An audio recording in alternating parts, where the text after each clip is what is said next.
Alright, go ahead, talk to him. Try to fix this.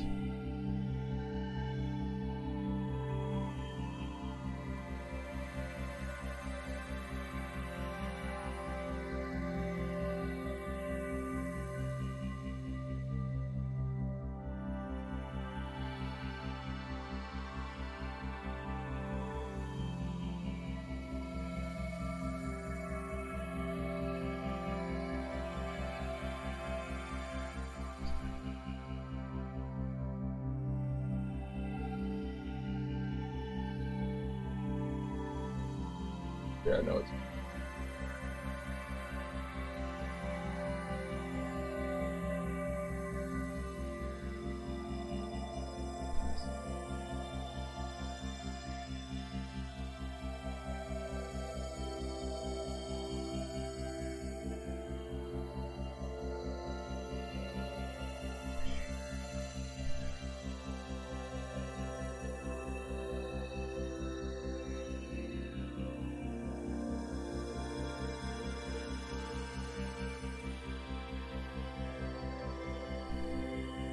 Yu-Gi-Oh! Duel Links. I think we got it.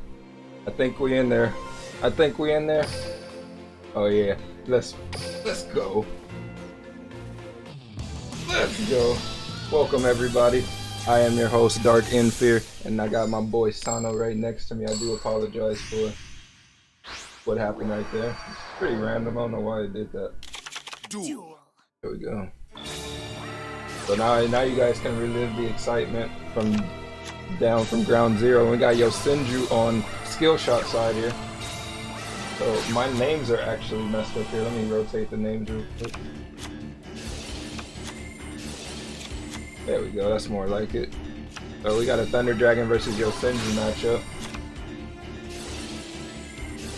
Now on paper, I feel like Yosenju has the advantage, but now Kana opening up that good dog.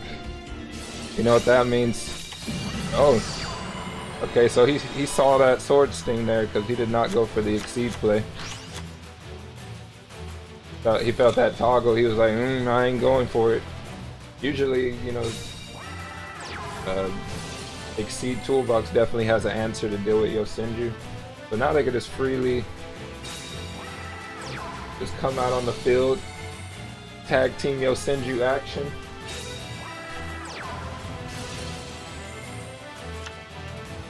So basically threatening lethal on the board. We only know 3 of the cards in his hand. So are those other 2 hand traps?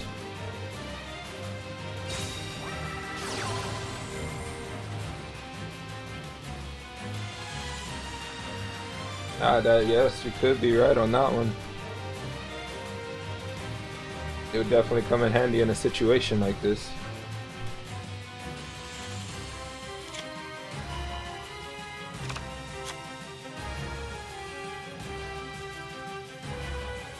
And also a Dark in the Banish power just chilling. Super healthy graveyard so far.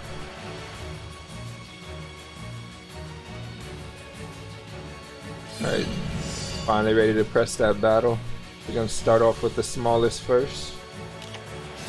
Yep, 100 Thunders.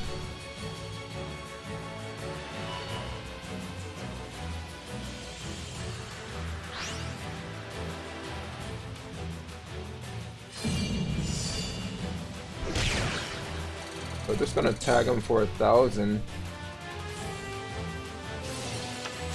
Okay, not even gonna. He says, you know what? I'm not even gonna kill off that either. He doesn't want to give him that search. I feel that.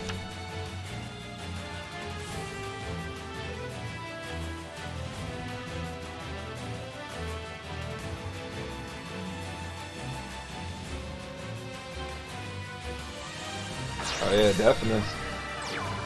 Oh yeah. Oh yeah, we got Duel Links Team Wars rolling in with that 189 viewer host. Welcome everyone coming in from the, I think it was the Switch, I think it was Switcheroo, but I forget who they were going against. Hashtag.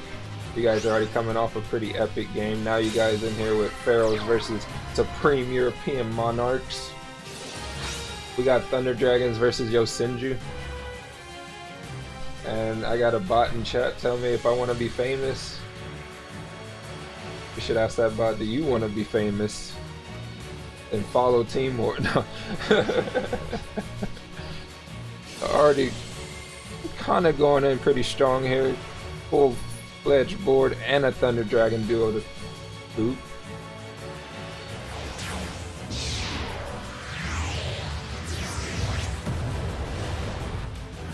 Okay, now that he doesn't... Yep, and he doesn't have to worry about the sword steam that was there anymore, so uninterrupted Bouncer on the field. Let's go.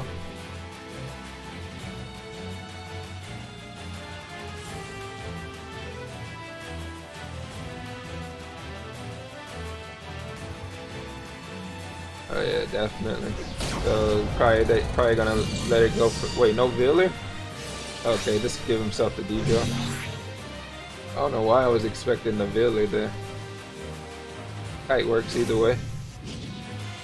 Free draw.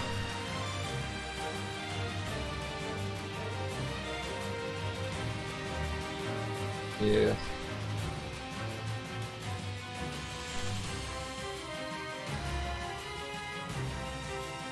Yeah, exactly. So he'll catch that Yosenju before he can even start swarming. I mean, right now he gets to search his deck for any card, so he could possibly get an answer for the Bouncer. Because as long as that guy's on the field, I mean, being at 1300 life points, I don't know if you wanna. I don't know if you really want to be giving Bouncer that free effect, because every 500 could be bye-bye for you. Want to become famous? Buy followers on bigfollows.com.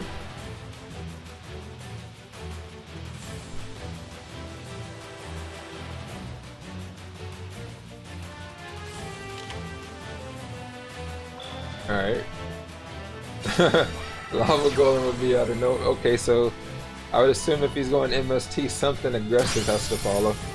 So if he gets the 100 Thunders out of there. So Dragon Duo gets to go up. There goes the camera. He does not activate the effect.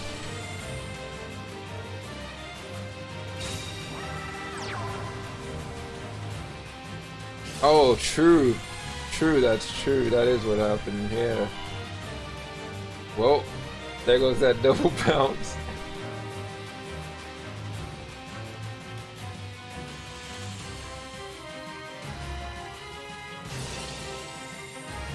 Well, so he is going to take the 500 and put him below 1000. But still, he's going to persevere and be able to bounce at least one monster off this field.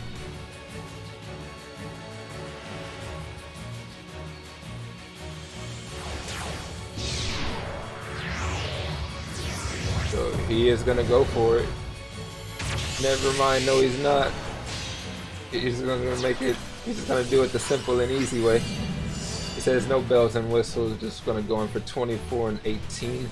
But it looks like there's a hand trap over here on Kana's side. So he's going to take the 24 gladly, and it is a battling box of Veil. So two of those other cards in his hand were hand traps, just chilling. So that probably could have been the worst outcome there.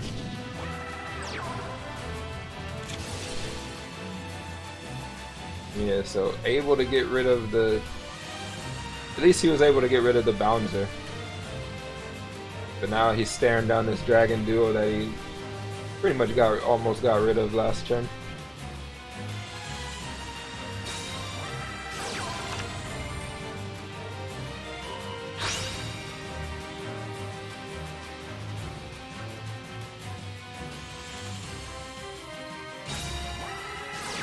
Alright, there we go. So, running one Aloof and one Sark. That is an interesting... Guess they're both... Yeah, right? Good dog.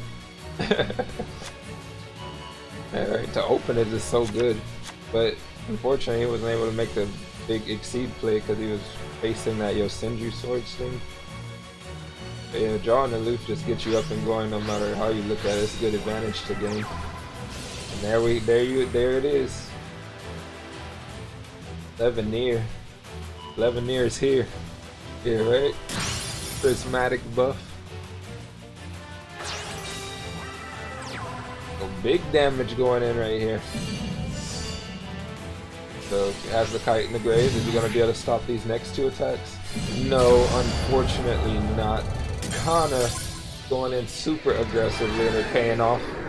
That's going to put a point up for the SEM. Let's go. Strong gameplay.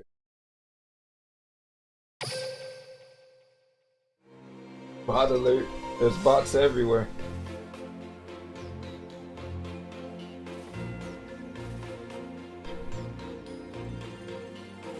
They ain't wasting no time. Here we go.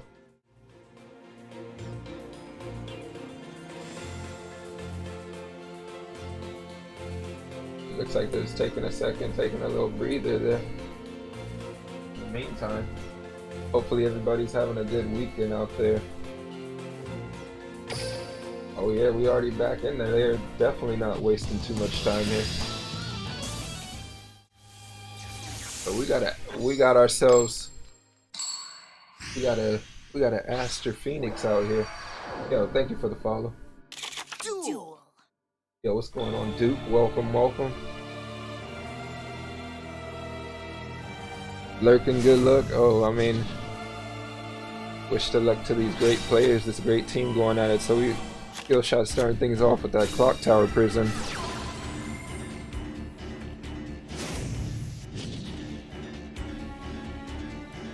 Yeah, definitely. And this is a nice juicy combo they got going here. You're going to put the 3 counters on, making him have 4 counters for his follow-up turn, and he's going to be protected.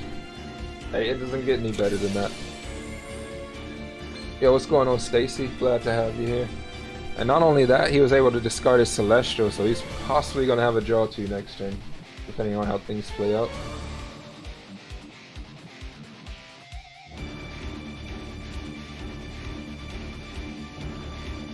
I actually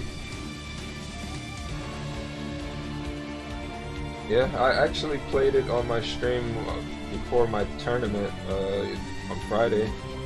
It feels pretty consistent, man, and the skill just really just kickstarts everything, and you can do it pretty easily every game. So on Kana's end, I mean, he definitely has to have like a lot of hand traps, I feel like, to deal with such aggression. But at the same time, you know, the clock tower prison is basically just defending his pretty much defending his life points here. So no matter what, if he pops the skill, he's gonna get a Dread Master that basically protects itself for the entire turn. Or, you know, with the field at 4 counters, you basically don't take battle damage. Yeah, so you're just sitting there. You're pretty much, it gives this deck a really good turn 1. That's something that it really didn't have before.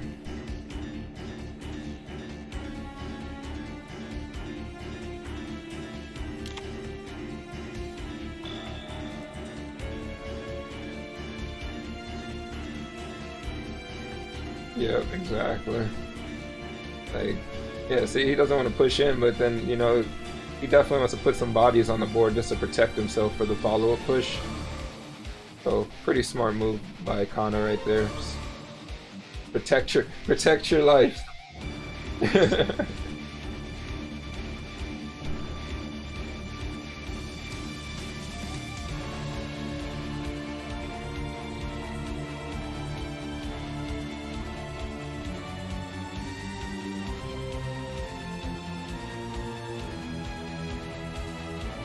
So the downside to this skill right now is basically, you know, because he put the 3 counters on it, at the end of this turn, it goes back to his deck.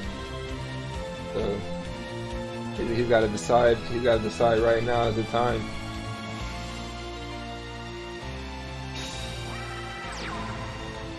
Okay.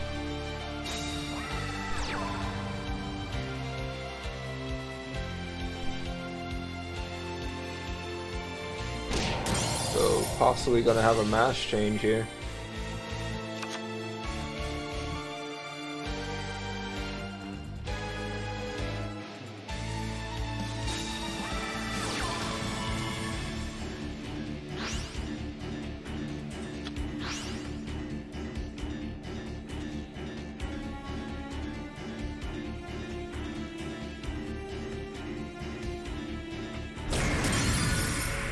Yes, sir. He said, you know what? Give him the mulligan. I mean, it seems like his goal is to go over this no matter what, so it definitely makes sense. But the fact that he only shuffled back one card, that is a pretty confident one card shuffle, so he probably already has the hand trap that he needs to deal with this. But that's not gonna stop skill shot.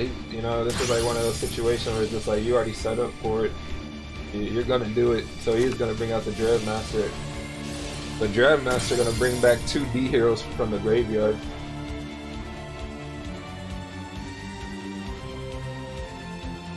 Oh, this is that classic style that we all know and love. I remember this style from when D heroes first came out. Pretty simple, just go on the field, have the mass change follow up, but in this situation, the Dread Master edition, you know, you got yourself a 3200 beat stick. The shackles are the shackles are released. The Dread Master's here. Big damage coming at you. So gonna. This is so. Hitting the Dragon Dark, he's gonna be able to search, but just 1632 alone right here are threatening lethal. But then on top of that, he does have another mass chain. So I mean, does Kana have that many hand traps to deal with it? Especially only after shuffling one. Oh, that's all you need.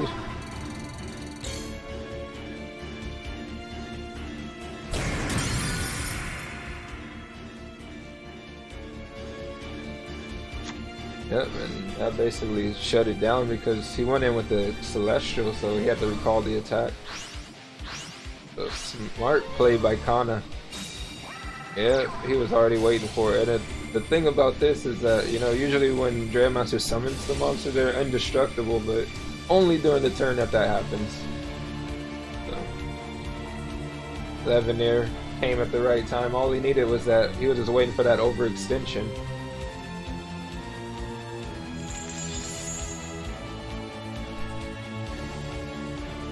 I think he banished 2 Thunder Dragons here, so he's gonna get the search for the Dark Effect and the Roars.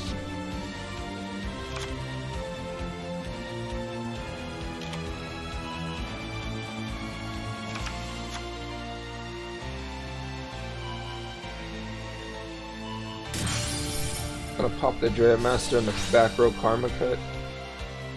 That's interesting. Karma Cut, not something I usually see ran in this deck.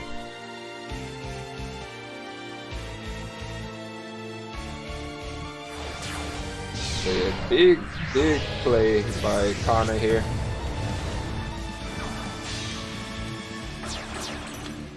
Okay, so he is gonna bounce here. He looks like he's going for a big lethal play. Oh yeah, he said, but wait, there's more. There's more dragons to be summoned. Alright, this guy's having a field day. Exceed, summon this, summon that. Helios. I know it's the morning, but Kana's showing us what the sun is like. Incinerate.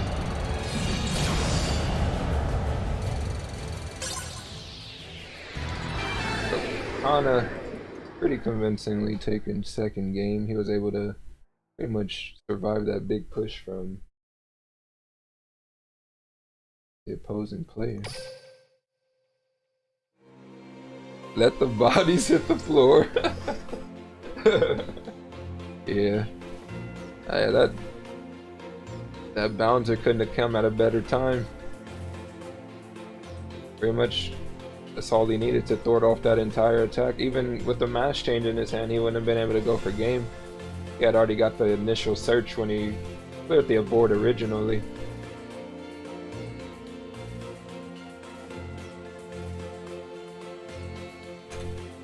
Yep, exactly. That would have been pretty lucky, but that definitely would have got the job done. I think the first time I played against that deck, somebody did something like that to me where they had like, I was able to answer like one of the mass change plays, but he had like 2 more in his hand, so it was just like, what do you do? What do you do? You just get drop kicked by Anki, basically. So SEM already starting off pretty strong here, getting that early lead. But now that Thunder Dragon is out there, now Pharaohs is going to have that counter pick advantage. And Thunder Dragons is definitely not a hard deck to counter. They definitely have some glaring weaknesses. But, you know, did Pharaohs bring anything to deal with that? That's what we gotta ask.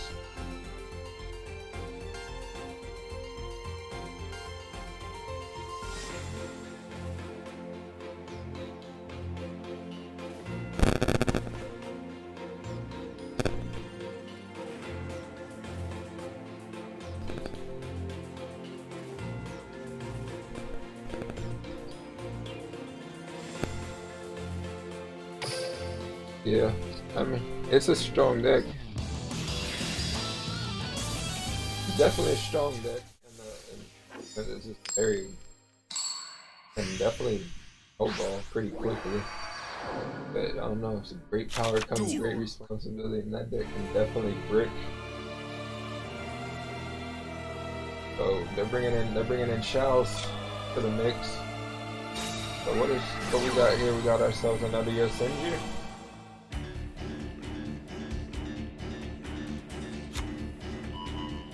Yes, sir. Yo, what's going on, Metal Overdrive? Good to see you, my guy. Yo, yeah.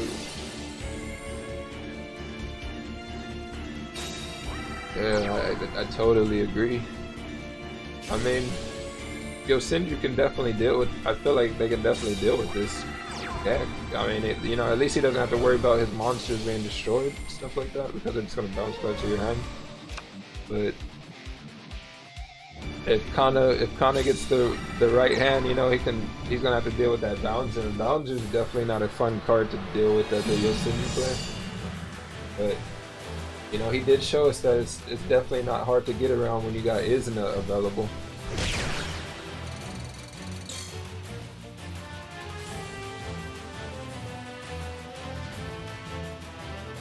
The old classic. They're gonna take the 900 here. Oh no, is that GG? Okay, I was about to say, oh my goodness. It's been 3 games and we haven't seen a heartbeat. They're out there. They're out there, Serenity. Don't you meme match. Right? Don't speak it into existence. If you say it multiple times, right, they just pop up.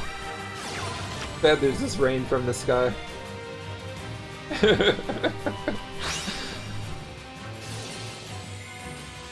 So we got that young Allure Darkness to Dragon Dark Search.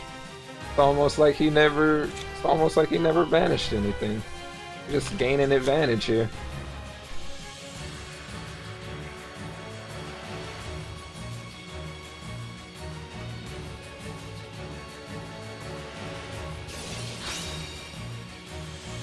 Yeah, definitely gonna need something to deal with whatever push is coming his way, because it looks like Kana's ready to go.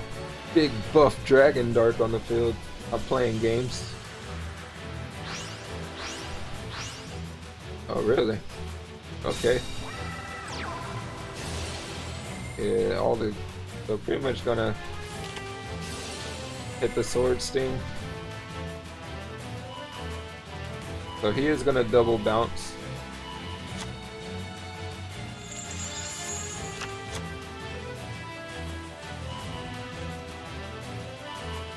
Yeah, he kind of pretty confidently went for that, so you know, he didn't really lose out much, right? It's like he basically gets to reuse his Levineer for later, but he gets the Sword Sting out of the way, which seems like his initial plan. So I'm expecting something huge for the follow-up.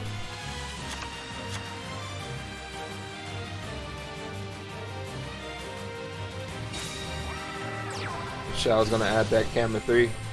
This is definitely a great compliment to any big Yosenju board, because now if any other one of his Yosenjus deal some damage, he will be able to search his deck for any Yosenju card. Here we go, bro. Senju lethal. Sphere of Karip. Oh, and Kana's gonna go down. Too many raccoons. Hopping in and out of bushes, man. And playing around.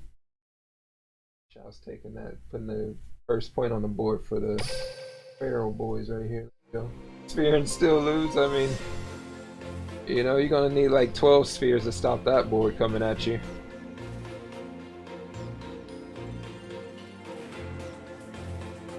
Oh yeah.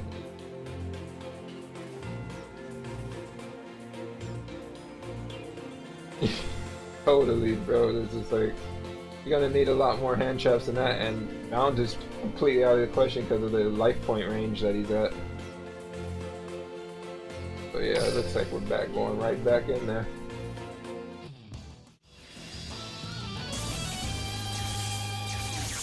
Oh, 2-1. Okay, this is, look, see, Serenity's fault this happened. Blame Serenity. It wasn't going to be a heartbeat right here, but now it is all of a sudden.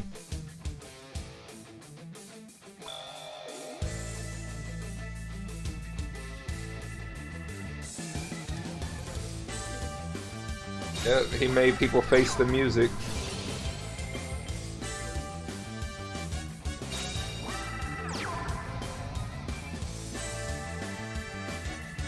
Yeah, it was basically his dance floor that entire tournament. So, Shao starting off. Who we got here? Level 4 to protect. So, gonna bring out the Patriarch. Definitely an annoying card for Harpies to deal with. But this is also a great first turn for Yosenju, right? Something that basically protects you. So a T-set is not something I normally see a Harpy player ever do, so goes to show just how strong this opener can be for that player. Shao's gonna have that young MST. Ooh, treacherous.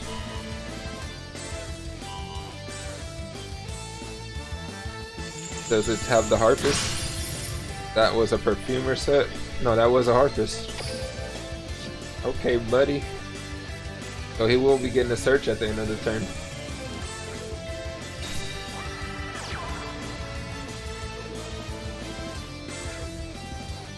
Down.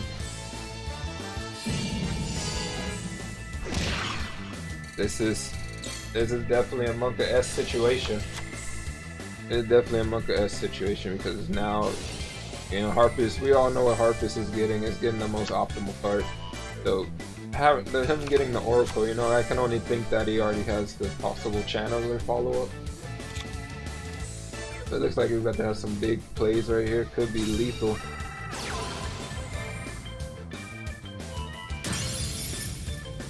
Hey, just to start the Perfumer, get the other one, get that free search, get that free free Cyber Slash Harpy. And he's gonna get the Egotist, so he already has the Feather Rest in his hand. What a guy. What a guy. What a hand. Don't you love Harpies? So consistent, man. Like, it just God, like, every card just leads into this combo. There's like 12 cards in this deck that's leading to this combo, so I'm surprised when this doesn't happen. Like, sometimes you see a player and like you think they're about to go for a big play. Literally, they don't have any Harpies to summon, but this guy's summoning basically his whole deck in attack mode. Kind of throwing his deck at Shao's.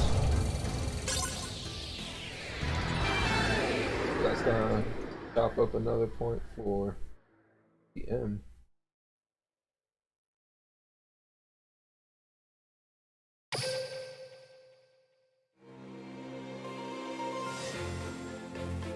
Yeah, loss for Shao's. 3 on the board for Kana. He's heating up right now.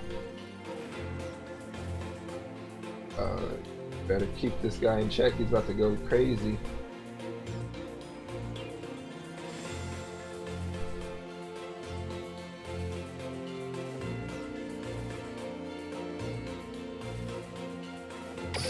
Yeah, this is definitely a hard deck to deal with. I mean, Harpies is gonna do what it does most of the time. So bringing out the bones, interesting. Could this be the deck I think it is? Duel.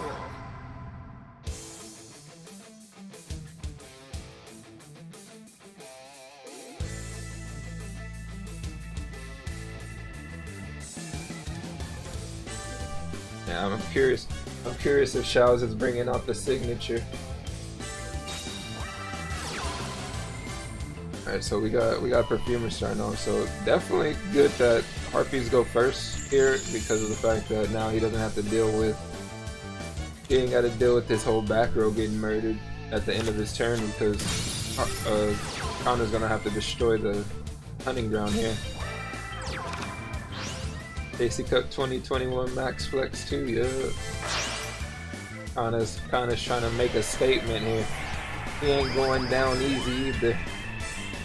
Another win on the board for him, and he's gonna be on fire with 4 total wins. He'll be on a 4-win streak.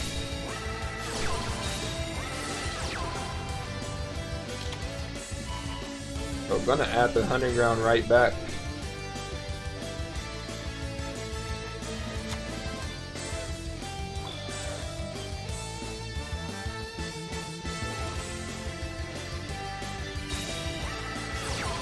So we're gonna start things off with the Book of Moon here.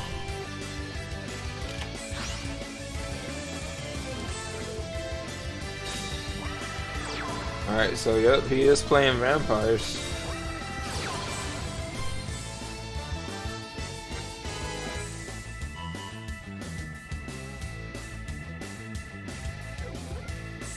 Alright, so we're gonna start the rotation here. Sending another monster other than Vampire Sorcerer from the deck to the grave. Retainer. And he's got the Vampire's Domain, so gonna pay for the extra summon.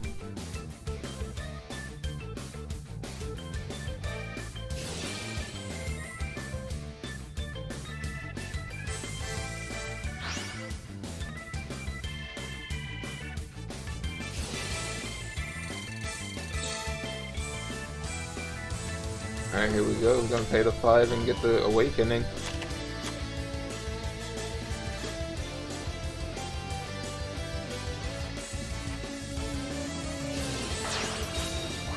Utilizing the free summon, he's gonna bring out the Baron.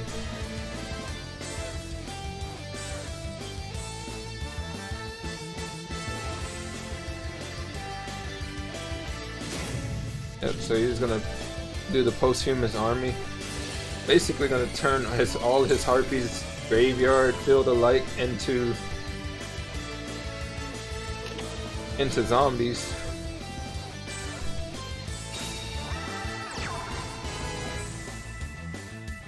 Yeah, and this effect is gonna last until the end of his opponent's turn.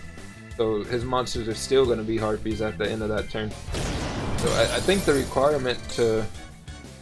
Okay, so you could still summon a Cyber Slash under this, but Swallow's Nest is out of the question. Whenever the vampire destroys a monster, he basically just snatched the whole nest. So pretty right to get back his Harpy card. He's like, thank you. Yeah, the thing that he is threatening right now that whenever Kana activates a spell card or utilizes a spell card's effect, Chao's gonna get that free bounce.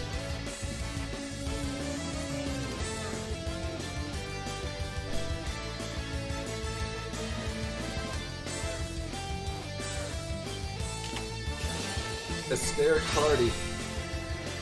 So the cool thing, so this, unfortunately, it brings back Harpy Ladies. It doesn't designate like a specific type. So you just bringing back Harpy Ladies. This card is so strong. So it will trigger the Hunting Ground. So we know what the back row is, so it will be getting destroyed. Wow. Such a strong card. I mean, this man's about to get a free whole board at the cost of 1 card in his hand. And also he got the card added to his hand from the Perfumer's effect too.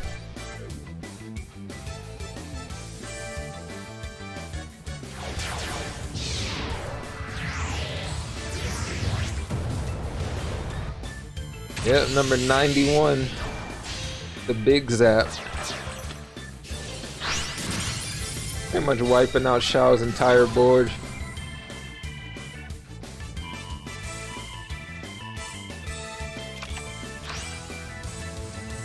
Nope, it didn't seem like he was able to get up and going, but I'm gonna take the fat damage. 24 to the face. Kind of the most electrifying duelist right now with that number 91.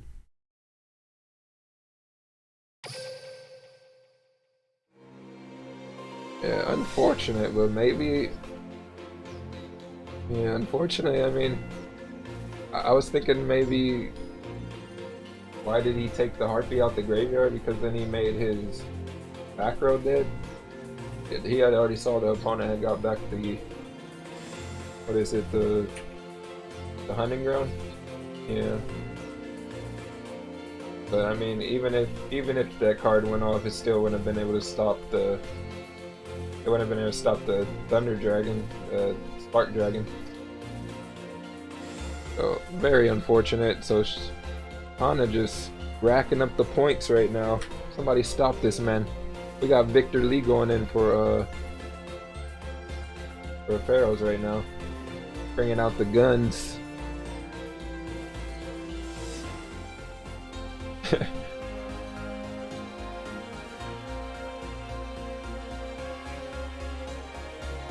Yeah, right. So many grievous wounds. They gotta get back in the game. I mean, this is definitely not like a huge lead just yet, but it's starting to space itself out. So yeah, hopefully Victor Lee can bring it back.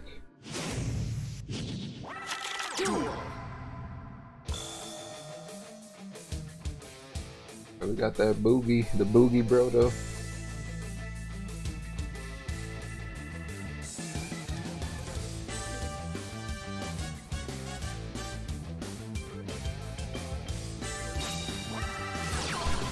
So we got ourselves another Tinky. Oh boy. The Harpy's favorite matchup. Okay.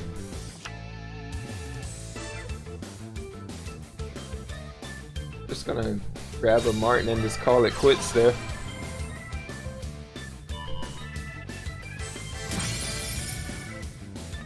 Alright, nothing to really push with. Setting 3 doesn't even have.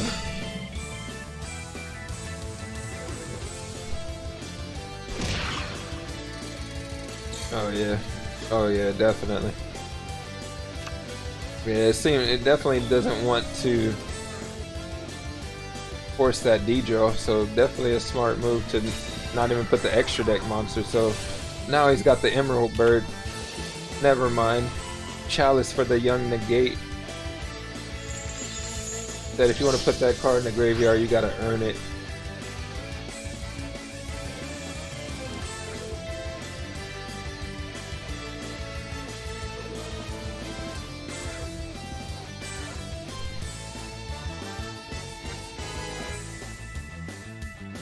Yeah, true. So just gonna run them into each other.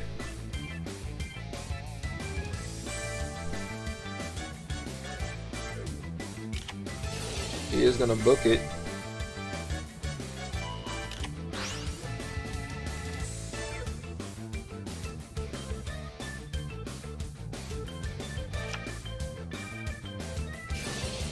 Alright, Channeler Effect's gonna trigger.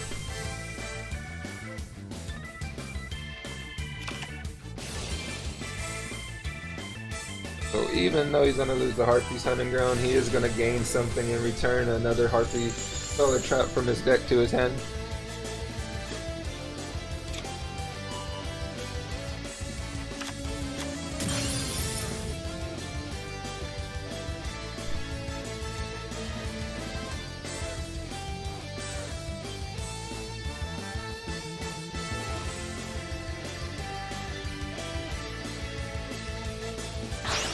He is gonna go into the Cyber Slash.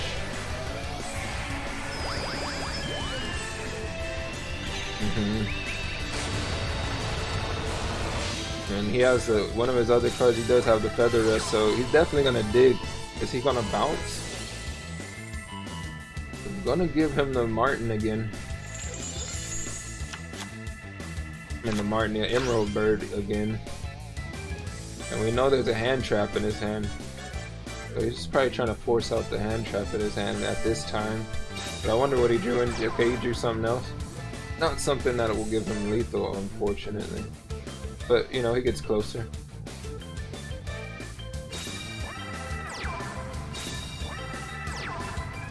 I'm gonna set 2 and go in for 16.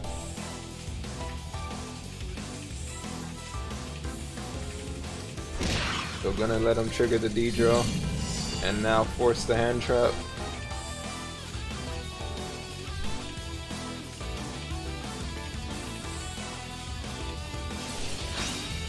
Seems like he was worried about the Veiler over the hand trap. Oh, it was a Trifortress tops.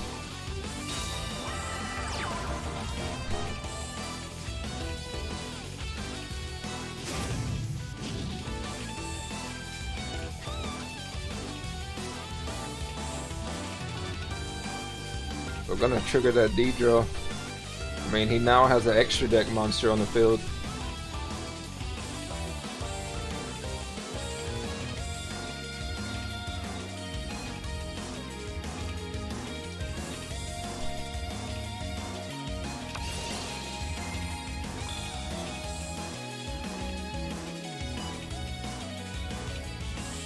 Yeah, I totally agree. I wonder, because what you're saying is pretty true. So there goes his Lunar Light Fusion. Is he gonna tag it out?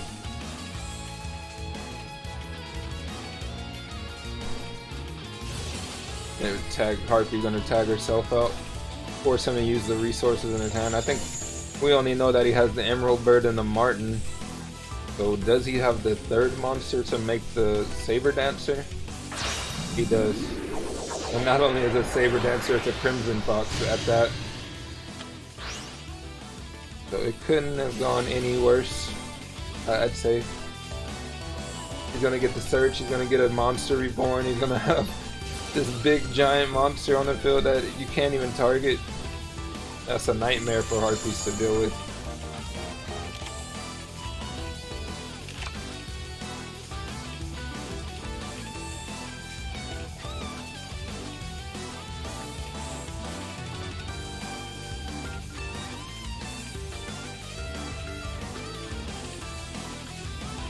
I don't see a reason why. There was no reason not to use it. Going for some big damage right here, but the Swallow's Nest gonna trigger.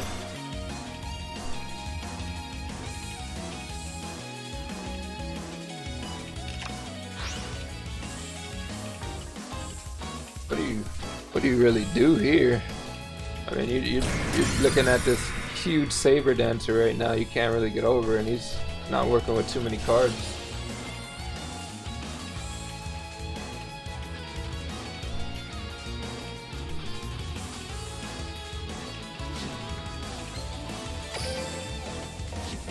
Oh, true. I completely forgot about that card.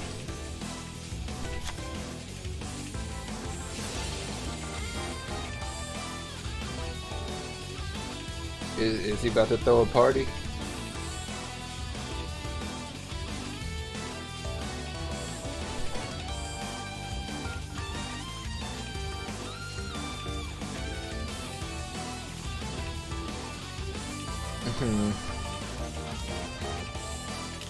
Yep, he's about to throw a party.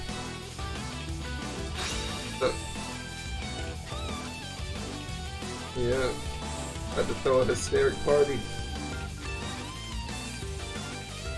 Kinda really out here throwing a party on a Sunday.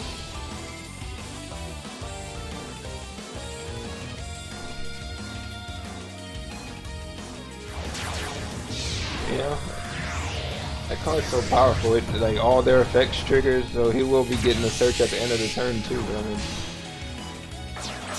the deal is sealed.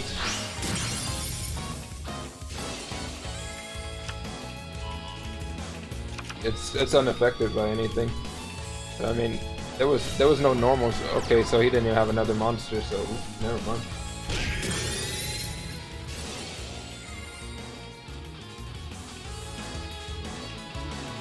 And there's no D-draw available to him, so he needs to draw a Lunalite monster. He has a Martin engraved. Why is Pharaohs throwing all of a sudden on purpose? You've got questions, they've got answers. We don't know yet. Don't know.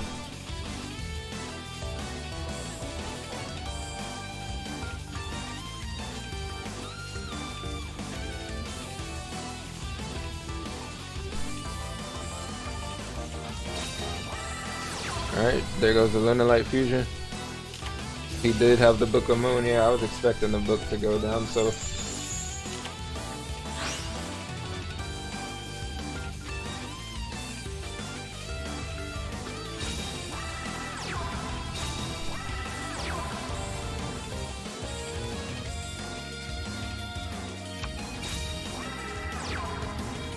alright. I'm curious why he didn't summon. I wonder what is this monster? I guess the world may never know. Get banished. Oh yeah, big bouncy. So yep, cyber slash you. There go the claw. Oh, there go the claws.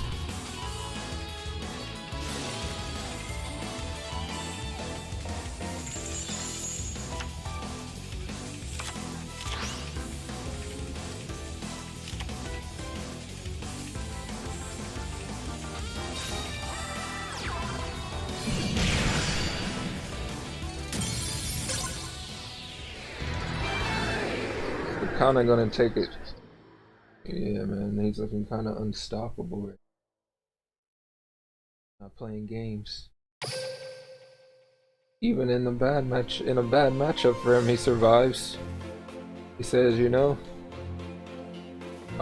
he threw a party all over that Lunalite Saber Dancer. He's like, I'm gonna give you a reason to dance, and so he did. Yeah, it's smart. Definitely a smart move by them, right? Because Lunalite is definitely a great deck for that. To deal with that matchup. It's just unfortunate that... Yeah, man, you can't stop the party. The party goes on. So, Kana's chilling at 5 wins here. Taking out half a team.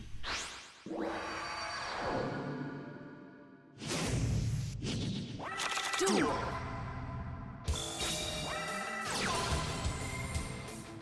So we got that young Tinky.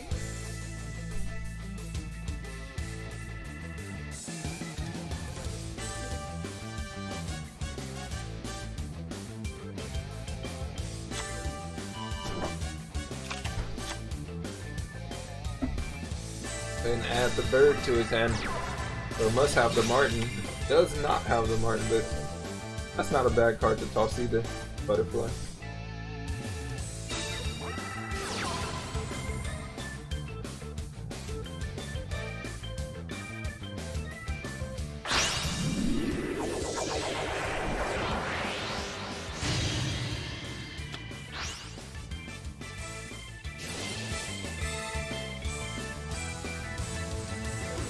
So we got ourselves a turn 1 Saber Dancer.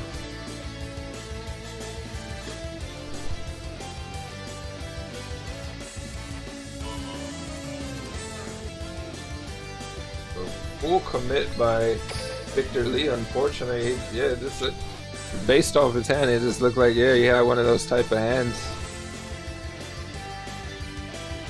So does Kana have the answers? Well, he's got the Swallow's Nest. This could be scary.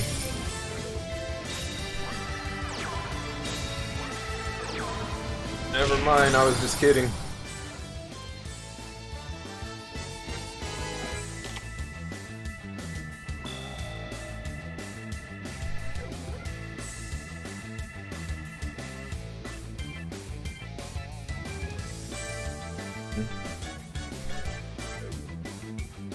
Victor Lee's just gonna leave it alone. Alright, I feel like it's a pretty pressure situation right here too, because of, I mean, if you don't attack it, it's just gonna be more monsters that could lead up to that exceed. But then if you do attack it, he's gonna search the monster that he needs to set that board up, so you're just staring down some annoying conditions here.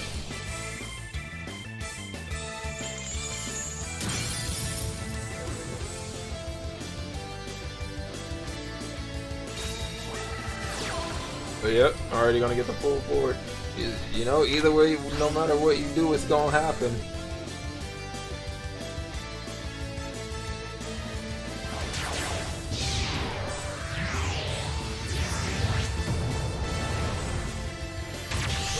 Fart dragon will come out. Did he top deck the hand trap?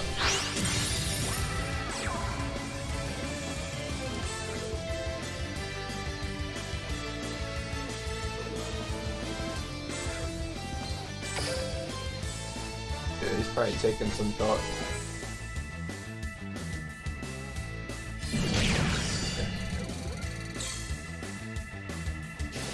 Yeah, right, draw your last pathetic card.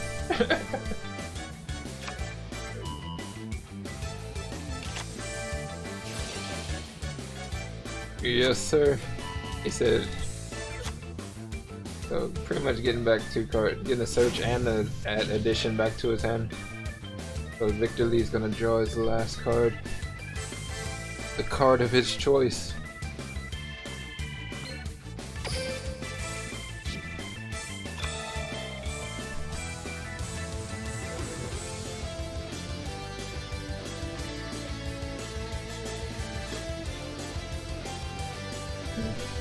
I'm curious how he's gonna go about this. So he is gonna get the Lunalight White Rabbit. I was thinking maybe that would be a choice to add.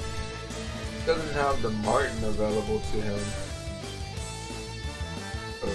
So Lunalight Fusion in him.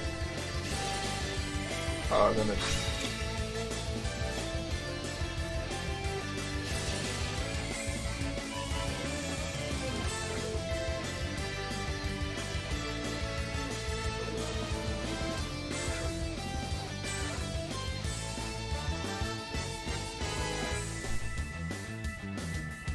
Yeah, so he has to really like. So he was able to top deck a Tinky. Actually, not bad at all.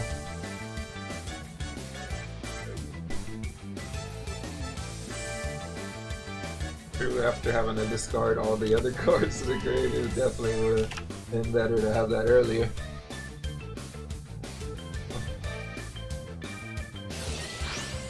He's gonna use a butterfly for the free special summon.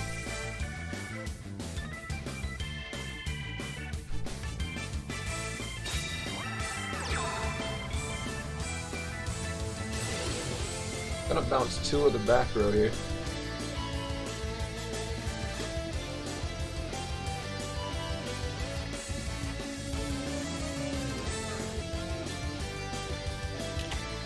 So one of them is book and he's gonna chain it too. Yep, chain it to the Emerald Bird. Pretty much throw off the levels he had going on his field.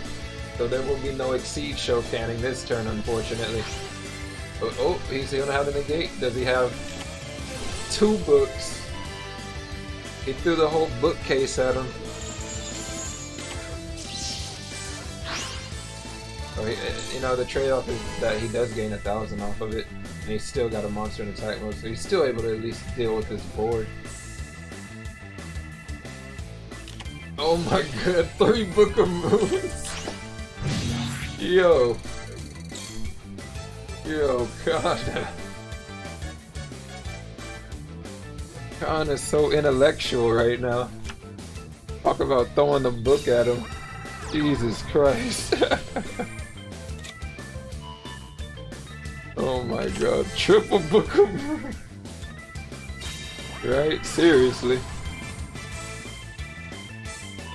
Yo. Shuffles the 3 back for that 1 free card. Let's go. So much money. Yeah, right. If you got it like that, you might as well make it rain on him. So he is gonna bring out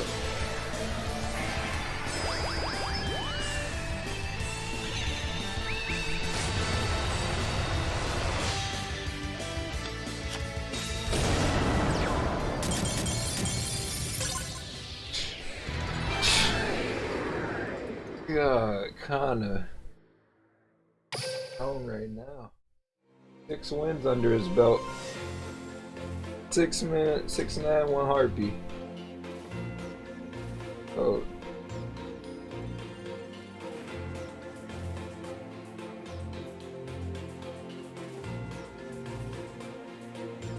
Knocking out Victor Lee. Dang, man. Kana's racking up the bodies right now, and somebody needs to get this man off the table. He's just gonna incinerate everybody in the vicinity.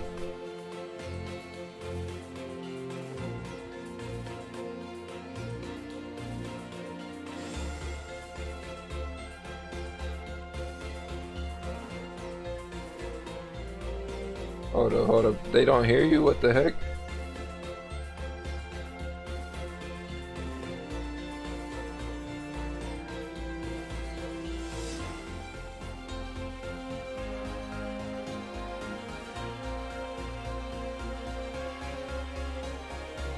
Say something. What's up? Bam. I bet you Dan was just trolling you. That how we be.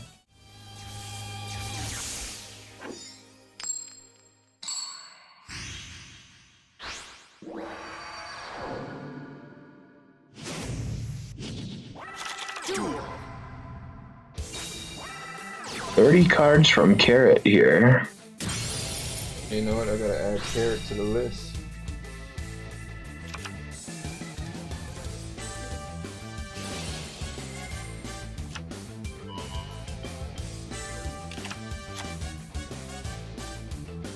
I was muted the whole time, monk ass. Yeah, right. Super monk ass. I swear I was talking to everybody people. Everybody was saying what up to you and everything before too. That's why I'm tripping. Yeah.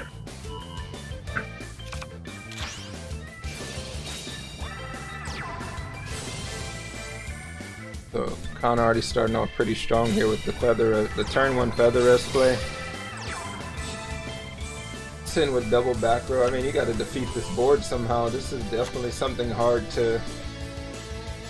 Definitely one of the harder boards to deal with, especially turn 1. So I'm gonna start it off with a Thunder Dragon. Carrot Miracle one time.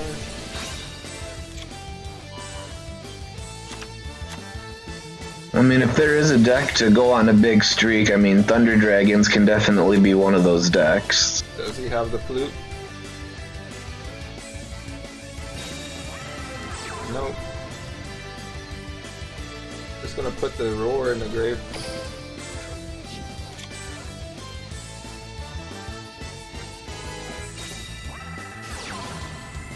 Yeah, the return Harpy's Hunting Ground.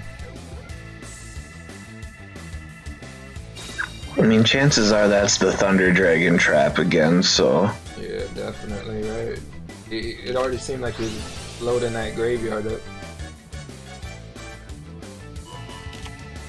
Yep, yes sir, 100 thunders.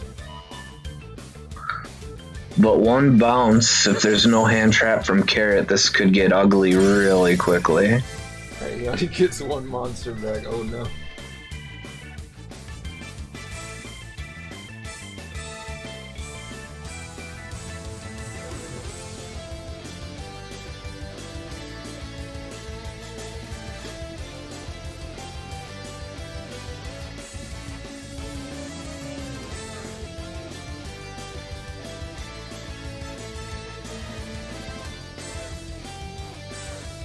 Taking his time to think this one through.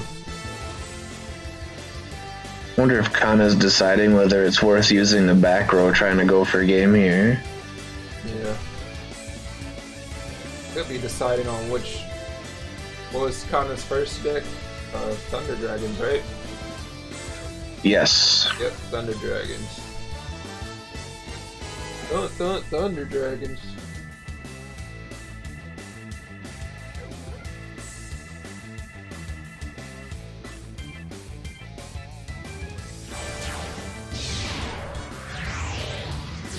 Oh, deciding to...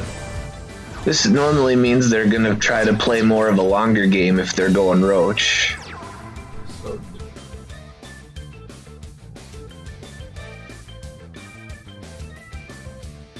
Probably has at least one book in the back row too, because he feels like he can defend it. Yeah, it seems...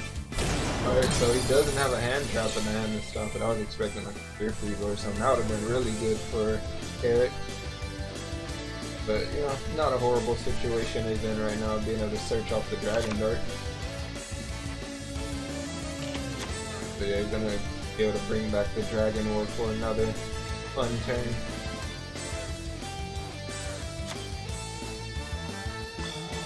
There will be no Legionnaire shenanigans this turn, though. Yeah, Roach is making sure of that one.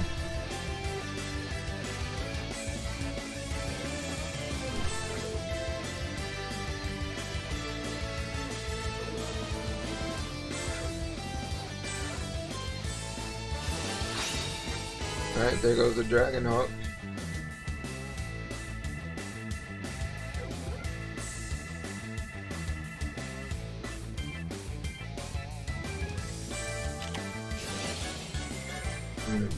Gonna book a moon for the bounce.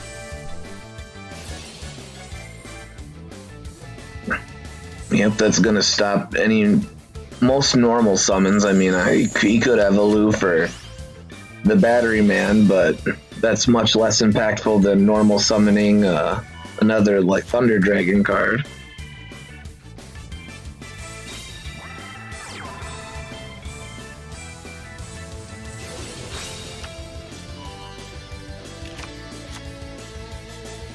Let's see here. He doesn't have any duplicates of the Thunder Dragons in his grave. He has one of each so far. Yep. So Thunder's just gonna hold him off for some turns. Yeah, it's definitely a frustrating situation to be in where they're just constantly just reutilizing it. So it seems like it's only a matter of time before that Roach gets dealt with.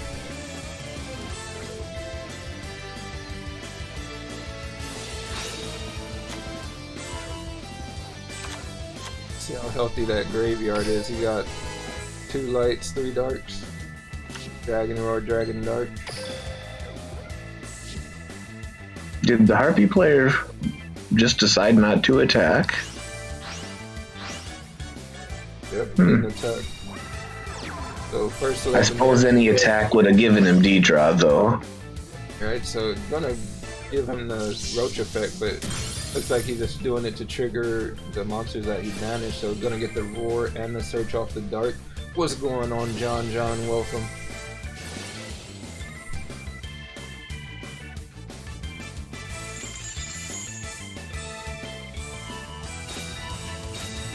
Oh, throwing back 3 cards back to the deck for a new 3.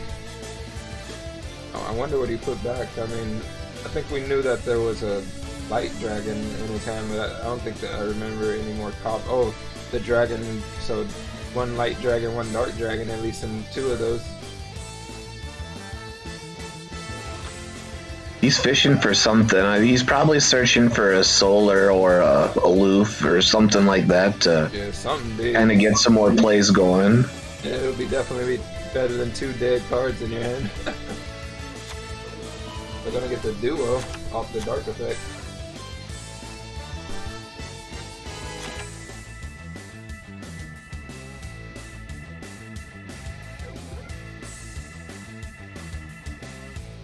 I mean, he hasn't normal summoned yet this turn, but...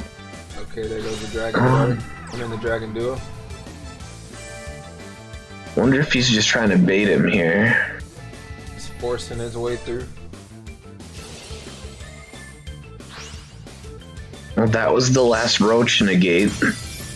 So if he can power the graveyard back up, Legionnaire will be live.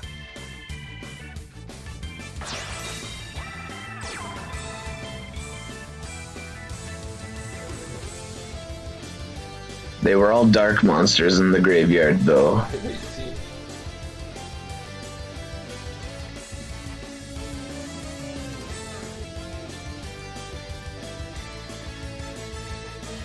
I mean, Vic was on Divine until just recently, and I know they had a tough go at it. I don't think anybody was positive on Divine.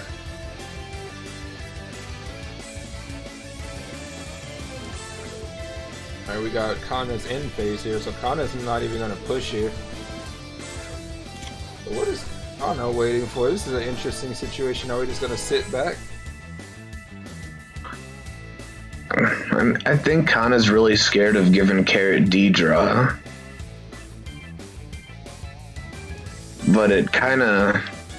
I mean, if you let Thunder Dragons build up their hand to where they can pretty much do whatever they want, right, you're not gonna win that game. Yeah, D-draw is gonna be more pressure on top of that.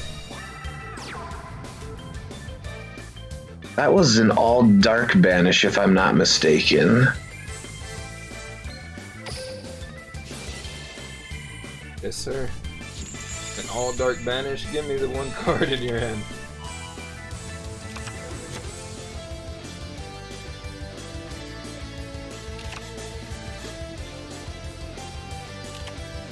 What? No effect?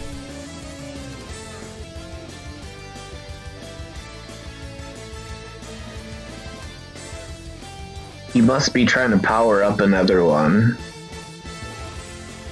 I mean, at least here he does get the free level 6 speed. There seems to be a delay coming from... Okay, now the delay's over.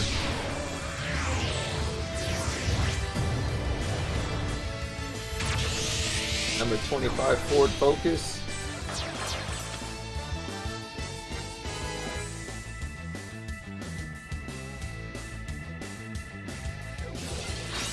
Oh, gonna make the level 8 here.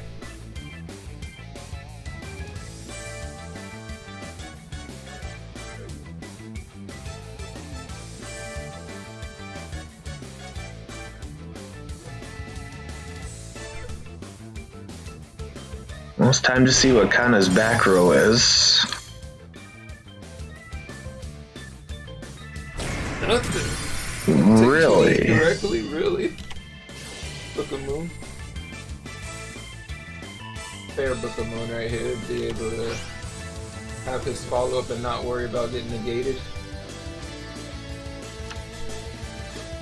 What's in Kana's graveyard? No, I was just about to say, I wonder what he could get back with Party. Yeah, because he's going to be able to get the 100 Thunders with this effect. A really solid play right here, and then be able to wipe out.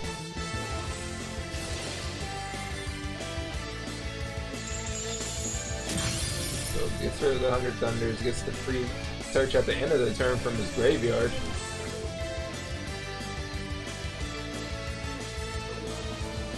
And he does have both Egotist and Feather Rest in the graveyard. Walk right into the Sphere Karibo. Kind of expected that, though. I mean, Carrot was just allowed to sit there for too many turns. Oh yeah, he's big chilling, right? So now Kana's got to push through all that built-up stalemate advantage, and now he's got to deal with the forward focus. I'll say cheese. Treacherous trap hole. Oh my god. Literal board wipe.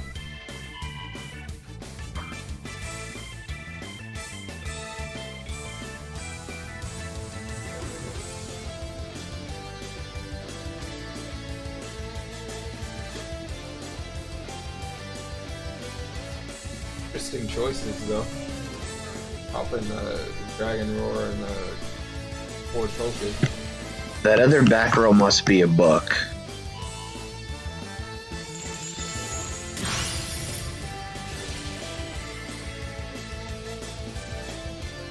Because if not, the slash is gonna go down for sure. Oh, there was like nothing on that attack. Do it.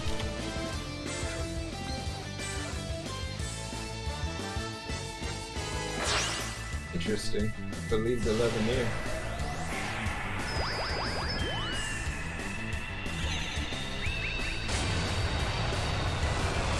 We're gonna bring out a Cyber Slash. We're gonna destroy but get the free bounce anyways.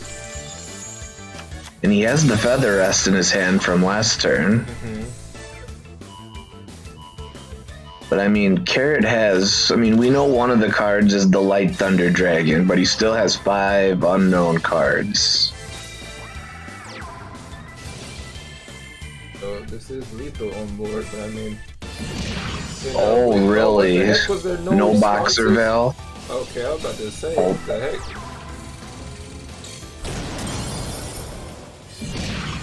Gonna give him the D-draw. And then another bill. All the bills are just come pouring out of his hand. And Kana just scoops it up. Very frustrating situation to be in. I mean, he just gave Carrot too much time. Yeah, he's living his best life right there. So Carrot is gonna be the player of Kana finally getting off the table. And that's Carrot putting another point up for them Pharaohs boys. Let's go. Will this be the turner? Well, is this the turning point right here? Is this where it all comes to an end? Everybody's like, finally. You gotta give it up to Kana, man. He threw down though. By the power of harpies. I give you wins. I mean, Carrot does need to be the hero for the Pharaohs. Like, Carrot needs to get 4 wins minimum to 5 wins if you really sit and think about it to, you know, give them a chance to come back. They're down to their last 2 Otherwise, they're going to be asking Brims to get 4 or 5 wins. You know, if they cut it even, somebody's got to get at least 4 wins. So here we go. 3 to 4 wins.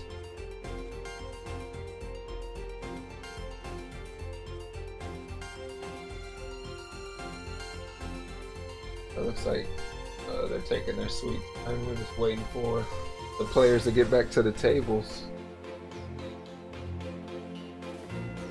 Alright, we got Oddly enough, both teams have been pretty quick today. I've refed several games where there are some teams that really like to take their sweet time. They step off the table, they go take a shower, then come back. Like, Jesus. So, Grimjo at the top. Duel.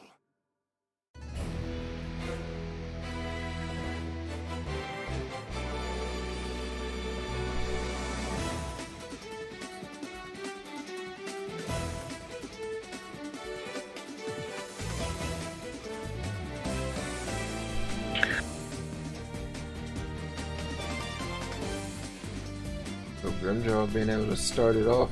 Bunch of Yugis versus Yugis, but you got 30 card Yugi versus 20 card. Oh god. This is definitely a deck to deal with the hand traps. Yes, sir.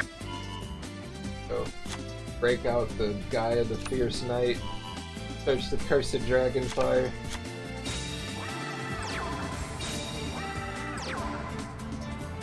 Let's set to an end.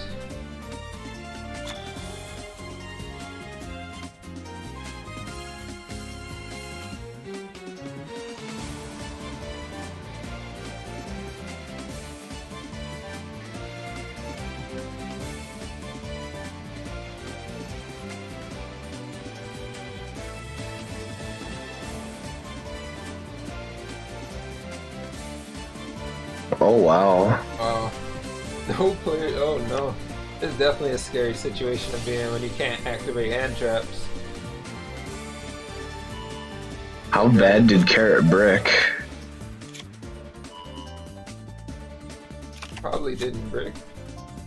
Probably just got some nice hand traps.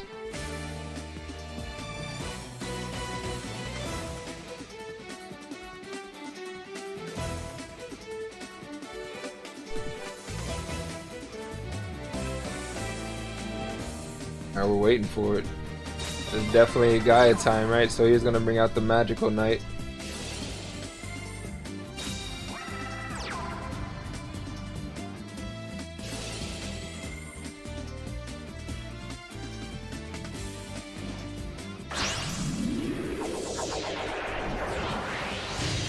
Gonna bring out the Magical Knight, big 2600, and he has to follow up. That's just game. That is unfortunate. And Carrot sees the writing on the wall and just presses the scoop button. Yeah, he's no. He said, you know what? I'm out of here. So unfortunate situation for Carrot, but I mean that's Thunder Dragons for you. That is Thunder Dragons for you. I mean sometimes they do brick.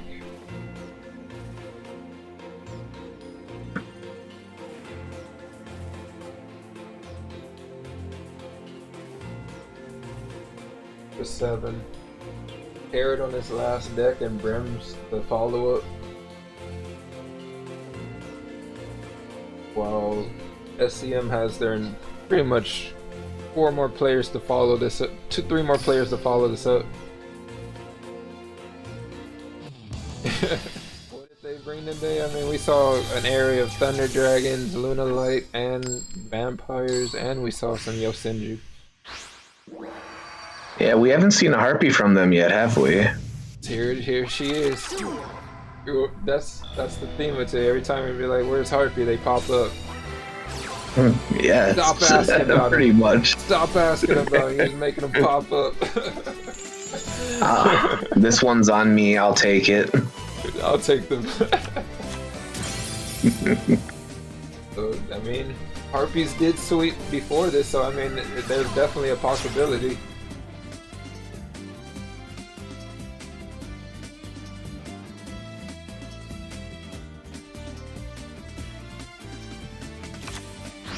So we got the Oracle.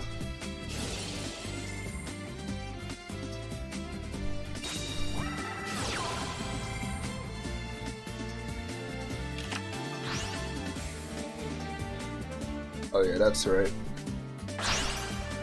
So he will be getting the not so free slash.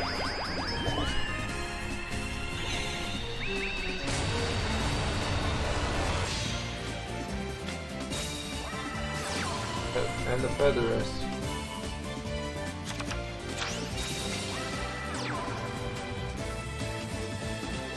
So it still ends his turn at 5 cards, so he basically drew a card for his first turn. And got a nice big beat stick out on the board. Right? A very annoying, disruptive beast at that. I mean, that back row could be something huge too. So Arch Phoenix Sentry gonna say, actually, get that out of here.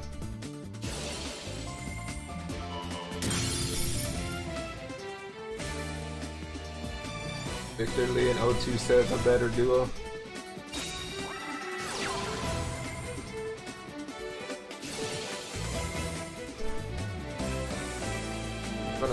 Gonna invoke the powers of his field card. Let's go.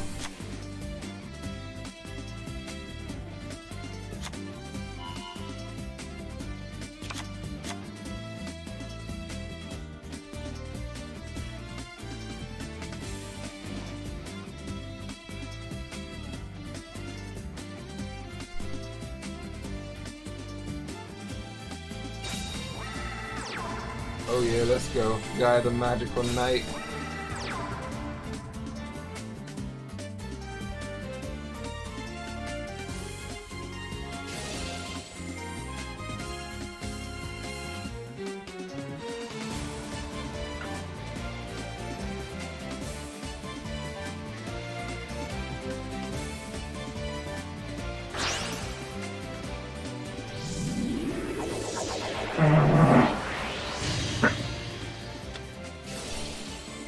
Just gonna bring it out in defense mode, just pop it. Alright, just bring out another one, why not?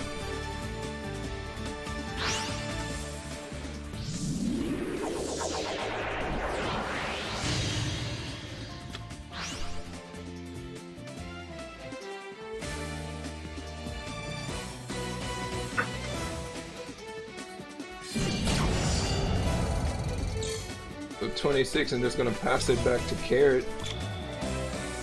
Nothing too crazy going on here. Oh, Harpy's Hunting Ground, so he will get his chance to pop that field card.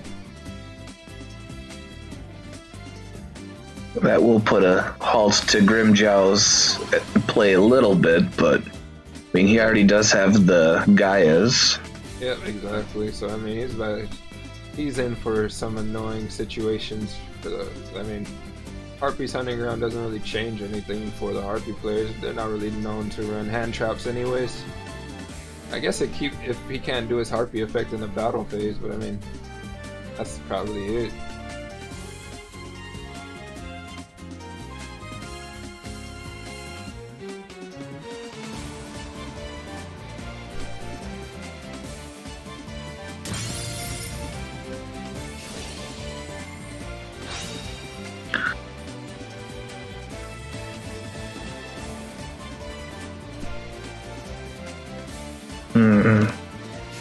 I wonder what kind of board Carrot plans to end up on this turn. Alright, Oracle gonna trigger, so he will be getting some cards back.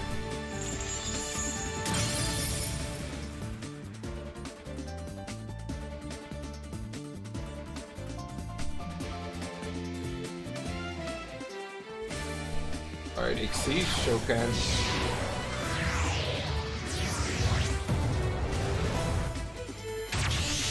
Out the Patriot. Oh, smart man. Bringing out that. So now.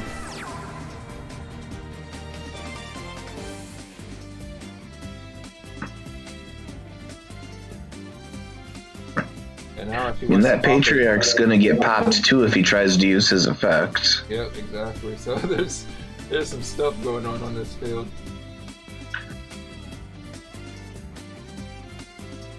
I mean, if the Patriarch somehow makes it to battle phase, but something tells me that Patriarch ain't making it to battle phase. I was wrong. He made it there. I think Grimjow should have popped it before battle phase. I thought he was waiting for the Exceed to pop it, you know, because you definitely don't want to pop the Harpies just off the pure fact that right there, you know, there's a possibility to Swallow's Nest, but this is the perfect time to pop. I guess it didn't matter though, because if he popped, he chained the pop, he would have never been able to reduce the attack. That's probably why he just let it go. Actually, I'm just thinking about that right now. Like, oh yeah, duh. Grimjow isn't the best moment in his career. It's unstoppable. It's doing and having it. It's flying like a bird. There's no way. Where was this when Kana was on the table? What the heck? What the heck? Late copy pasta.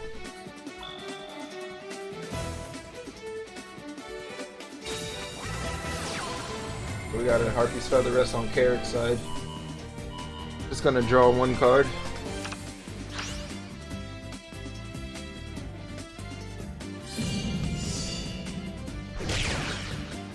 Giving him that 2200 damage, leaving Grimjow at 1800. The gateway to chaos is opened.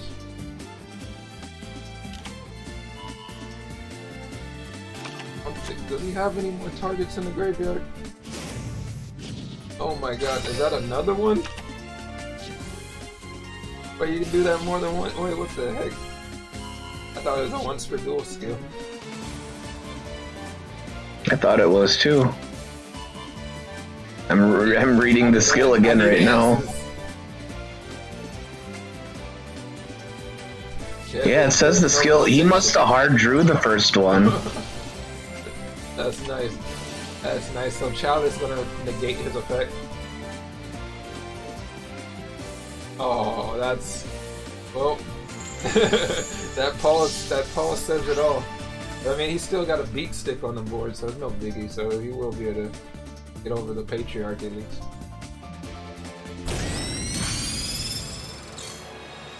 Without some good back row from the Gaia, though, they're kinda monk-assing right now. A Harpy Channeler, definitely not the one you want to see. Definitely not the card you want to see. Tossing a Perfumer, no negate, nothing.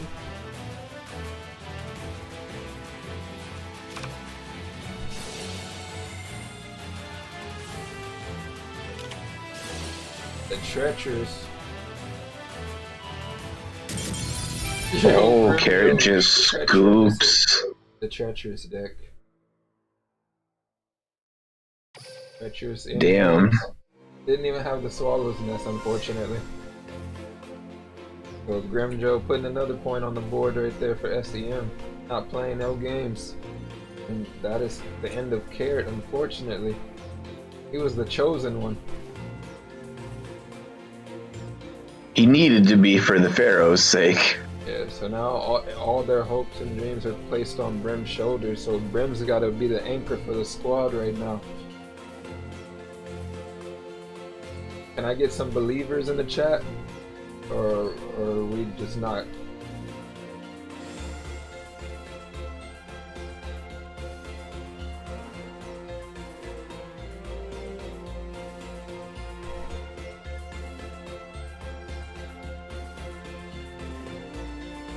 Yeah, so definitely not a great matchup to want to be thrown into either, having to deal with Harpies.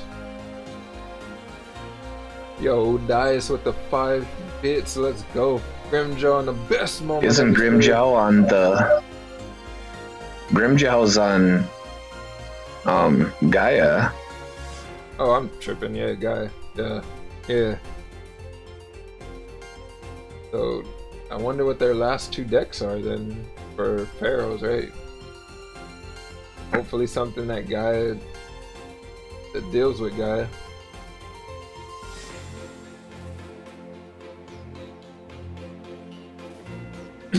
I mean, they ought to have at least one okay matchup left for Gaia.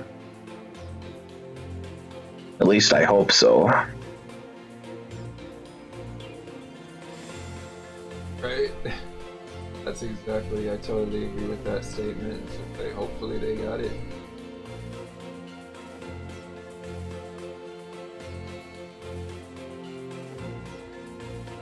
And here is the man Brims. Oh, yeah. I haven't seen him in a Team Wars match in a hot minute. Oh yeah. So we got the melodious.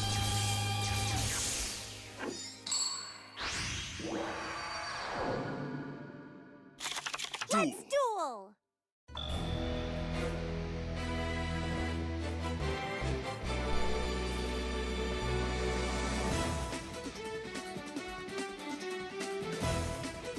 Brim's able to start it off as well, so definitely gets his uninterrupted first turn. Things are not born, they are made. This is SEM.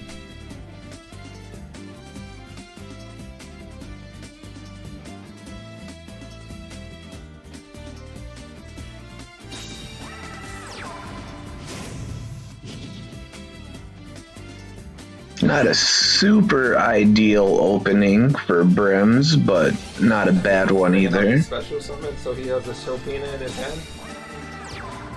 Okay, that works. Songstrip. The Prano.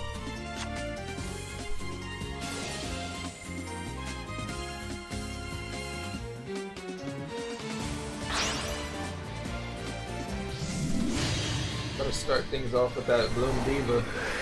Hit him with the animation one time. The card that just never wants to go away. One chalice though, and that Bloom Diva will go away pretty quick. Yeah, this music's kind of epic. Alright, this one was from hand. We actually caught it this time. Yeah, right. So we got the guy, the magical.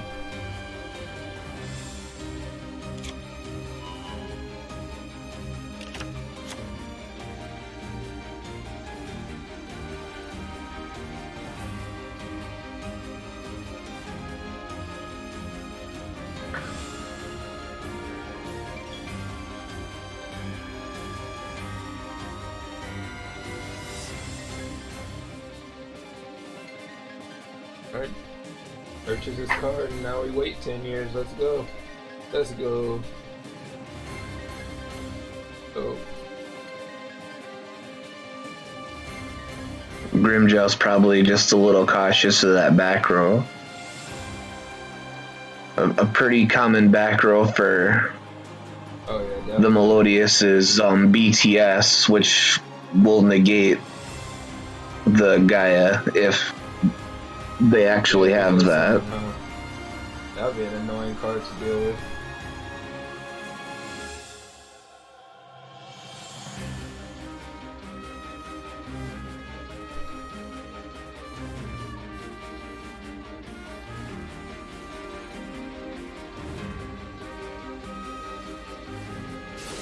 Right, he's gonna trigger the other guy's effect.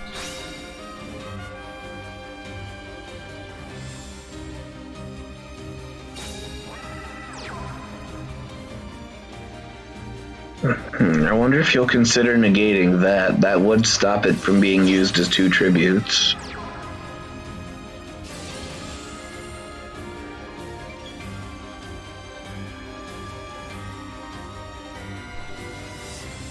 Alright, he's gonna allow it. So far. He must not have a Ooh, wow. We saw it coming. We felt it in the air. It was either that or breakthrough skill. Yup. But no, it was necro feet. So now just gonna, oh my god, that's frustrating. So he's gonna get his whole graveyard banished here. Yep. And if there's no back row, it'll be lethal on board with Shiberta at 3000.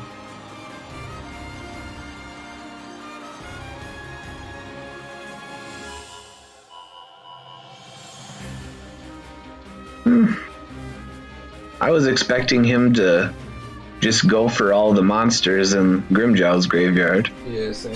But I forgot, yeah, there is the graveyard to worry about. I mean, there is his own treacherous to worry about, so make sure it's alive. But that will be negated, actually. So he says, slow down, get out of my graveyard. But Brims did kind of shotgun that a little quickly.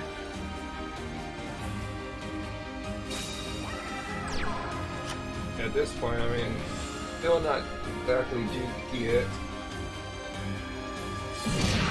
Pretty close though, he will be left at 600.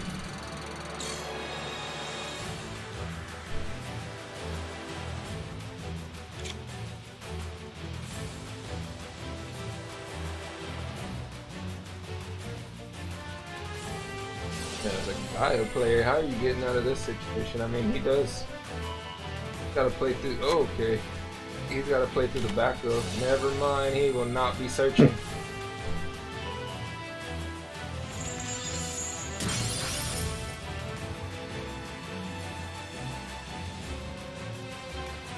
Yeah, there's no way he's getting around the Bloom Diva.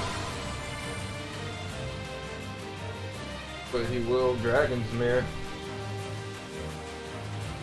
Not too bad at all.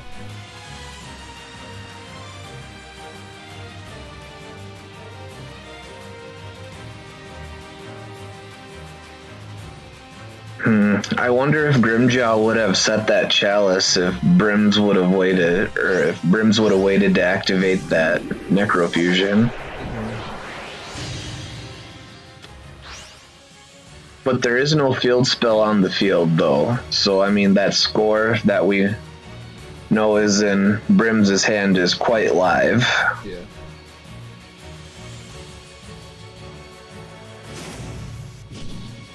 Oh, not anymore. Oh wow, okay, so he gave up the...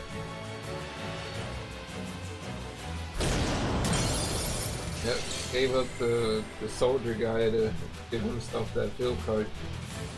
Protect his Gaia.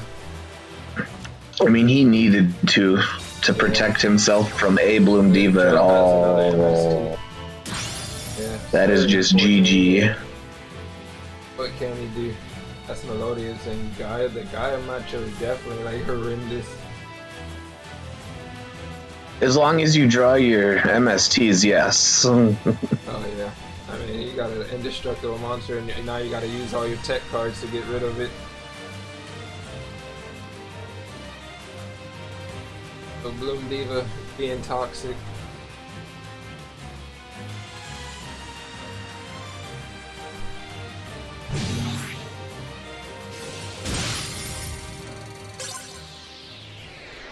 Welcome back to Team Wars Brims. Alright, bringing it back in style with the Melodious. I'm gonna put another point on the board for Pharaohs. Could this be the turnaround we've been waiting on? We'll see.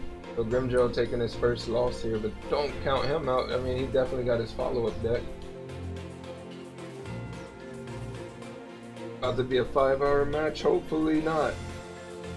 I got stuff to do. I think there's only been one of those in Timor's history that's been, and it ended up being a 6.5 hour match. Sadly, it was my old team who did it. Oh, no. We were filthy and decided to bring a bunch of stall decks. You can blame Egg for that, though. Disgusting. How dare you? Get in the Trust me, Night Fox, you don't want a 5-hour match. I believe it was Brims and somebody else who was casting it. They sounded so pained by the end of it.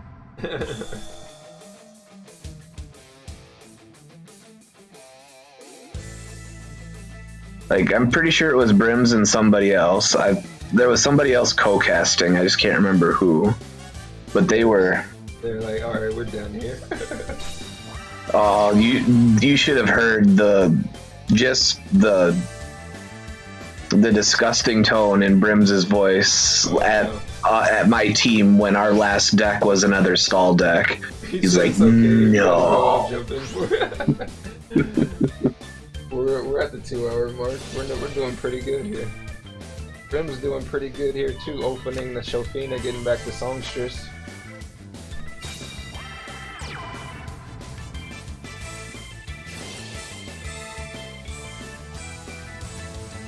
Dang, he gonna do the Shofina like that and give her up? Gonna give her up to make the Maestra.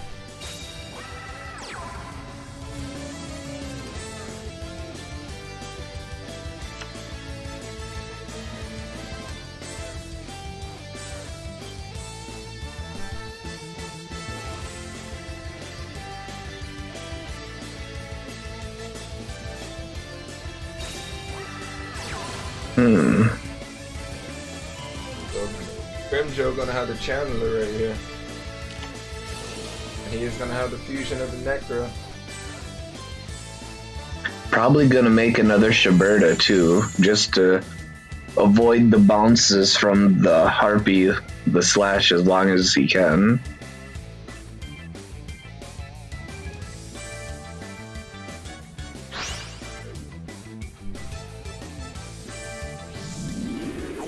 Yep, another Shiberta. Double Shiberta, 2 big beat sticks on the field. Yeah, I mean, one of them is gonna go off. He has to get rid of the... He has to deal with that Cyber Slash that's coming out, so it'll be a perfect attack to get over it. Gonna toss this Cyber Harpy, is it Harpy 1? Get that free search, get that Perfumer, get that free Cyber Slash. Great. Melodious is sitting fairly good right here, though. I mean, they have the bounce protection from Shiberta, and potentially scores in hand, and Shiberta can get up to 3K. Yep.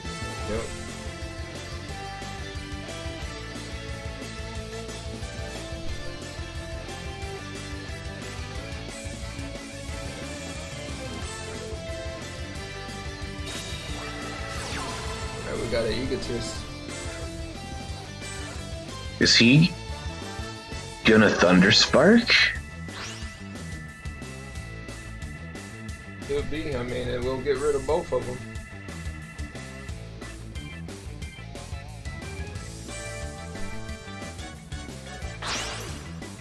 Nope, no Thunderspark. Says no, I'd rather not. He had me thinking there for a second when he did that. I kept the channel. Well, he's hoping to be able to use the effect again next turn, probably.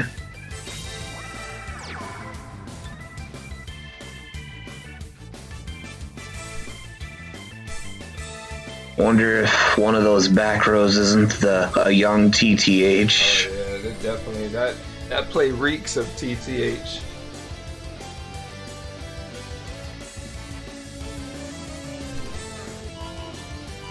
What's the point? Vanishing now. I guess if he's worried about maybe a negation possibly. But yeah, that play definitely reeks of TTH.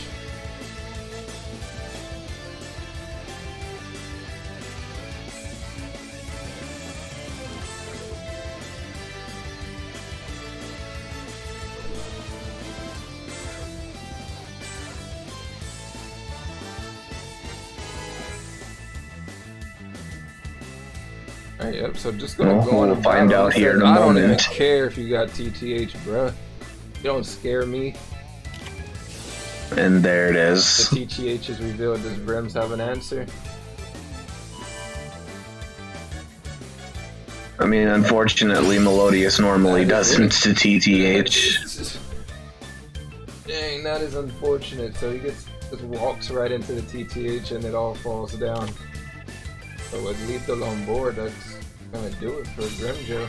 And that's gonna do it for Brims right there in this game.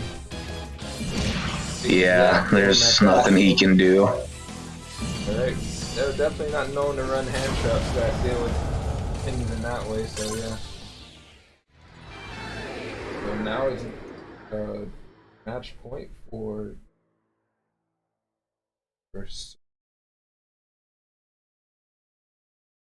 up two. He's right here. So 9-3. So what does Brims have to follow up his Melodious deck? Is there gonna be something just as effective? I mean, there's normally only a couple decks you pair with Melodious. The most common pairings that you see with Melodious are either Harpies or Lunalights. Oh god, here come the Lunalite.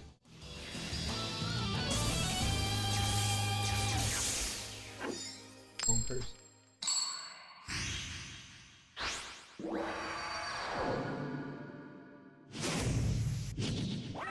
Duel.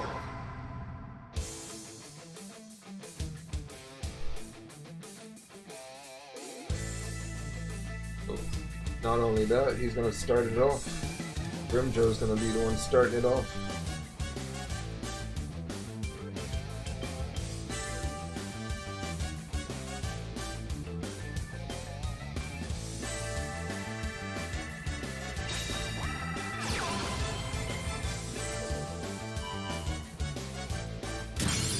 So starting it off with Harpy Lady number 1. Definitely not the best starter, but Swallow's Nest makes that all better.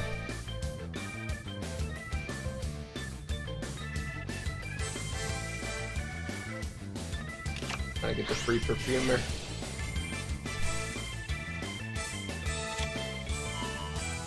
Wonder how much Grimjaw will commit to the board here. Yeah, I think he's going for the full commit. Oh man, Cyber's the Harpy Lady.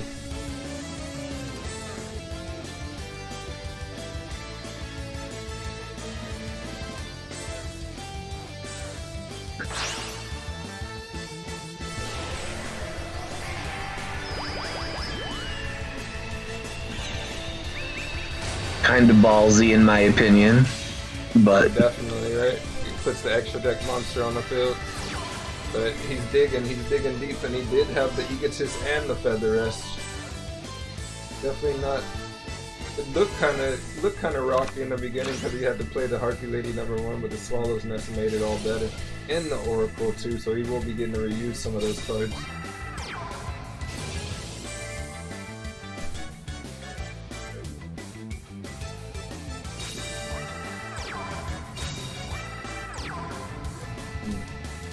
What a board. So try Fortress Tops. Don't put up the defenses. That is definitely a Fortress Tops. Try Fortress.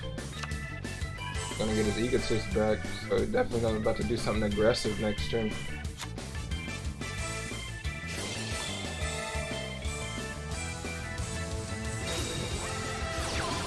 So we're gonna get that Tinky.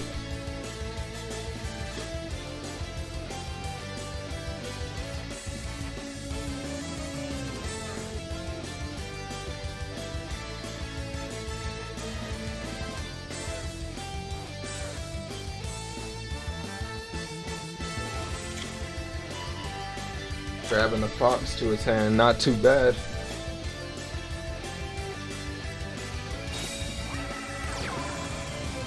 Okay, no Lunalite fusion actually, surprisingly. interesting. That's rare, man. So he is going to...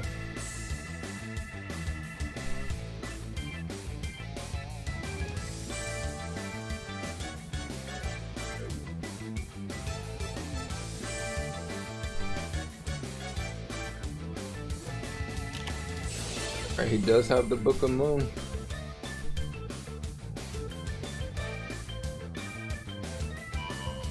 Gonna flip it and bounce it. Yes, sir. Grim Joe's got his eyes on the prize. He's looking for that lethal attack. Oh, okay, smart. Flips it down and bounces back his Harpy Lady. But if he had to reutilize that effect later on as well. And the Fortress Tops is just gonna slowly dwindle down to some low attack and defense power, so it'll be easy to get over it.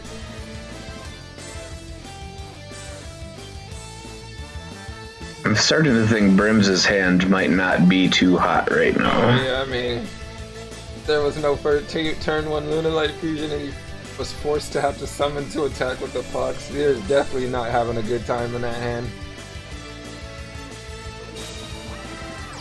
Okay, and he has the channel. Okay, everything's just going pretty well on Grimjoe's side. But that's that consistency. That's what makes Harpy so good.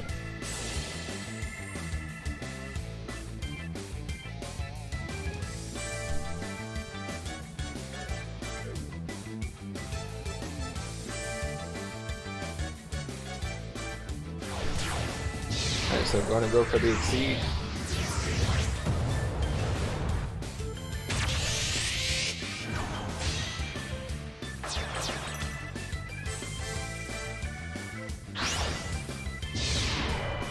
Garbage.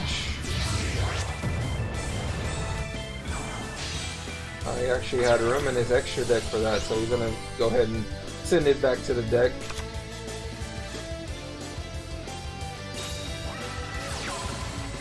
Oh, and the Elegant Egotist, so he's got lethal on board here.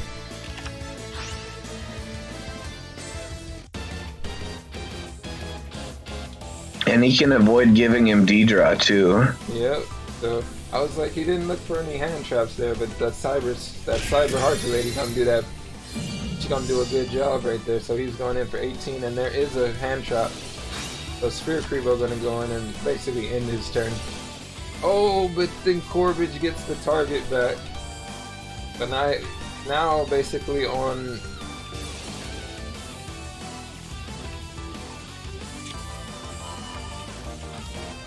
So yeah, on Brim's turn, yeah. Brim's is gonna need a good top deck here. He can't defend this turn. He can't be forced into defense mode because now it's gonna get. All right, Tinky.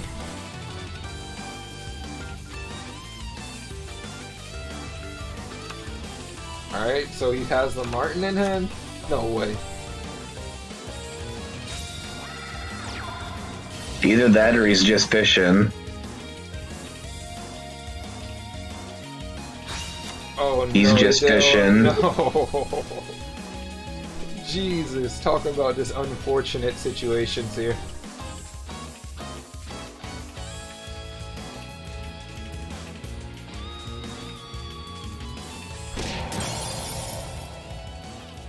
Yeah, talk about a unfortunate situation. You're just walking into your demise. No effects to trigger your Lunalight monsters. Not enough Tinkies to search exactly what you need, and Harpy's just coming at you constantly. I mean, I'm hoping that card that he drew off of the Emerald Bird is another hand trap, because I didn't sense any hand trap delays. A Battling Boxer would sure be good, right? Actually, they can't even run Battling Boxer anymore.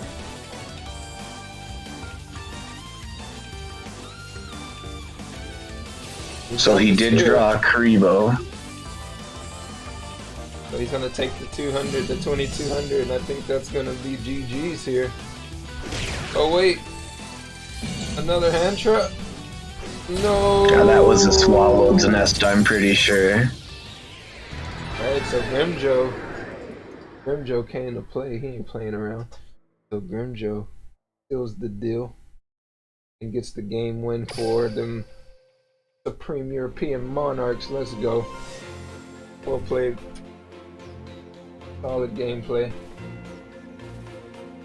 So Grimjoe and Kana just going off. I mean, Harpy's unfortunately the deck of the day again. Yeah, I mean, you can't sleep on that consistency, man. And a lot of these games, it just showed like that was very rare that like a Harpy player would brick. They just have such powerful plays and everything just leads into another. Nothing you can do. So big ups to Supreme European Monarchs. Giving Pharaohs their first loss of the season. So way to go, guys. Congratulations. Now, that being said, is there any other team wars going on here? There are a few other games going on right now. We got Duel Links Taiwan versus Duel Links Latum. We got Kazuki Reborn versus the Legends. And then on Rallov's channel, NT Sun versus Chicks with Decks. That's a cool name. So let's go Ohimi. He looks like he has a sick duel going on. Or do we want to go? Oh, Team Wars. Let's return the favorite of Team Wars. That looks like a pretty clapper duel. Taiwan versus Latum. Let's do that Duel Links. Shazam. Before I let you guys go, you know, I want to thank everybody for coming out today. I hope you guys enjoyed the gameplay. If you want to see more from myself, I am DrkNFear. You can check me out at this channel if you haven't already followed Duel Links Lounge. And my boy Sano. Thanks for casting with me, always a pleasure. Oh, for sure. Anytime when I'm available, you know I'll hop in here. Oh yeah, definitely. It's always a good time casting with you, my friend. So, with that being said, while this raid loads up, I want to bid everyone farewell. We out of here.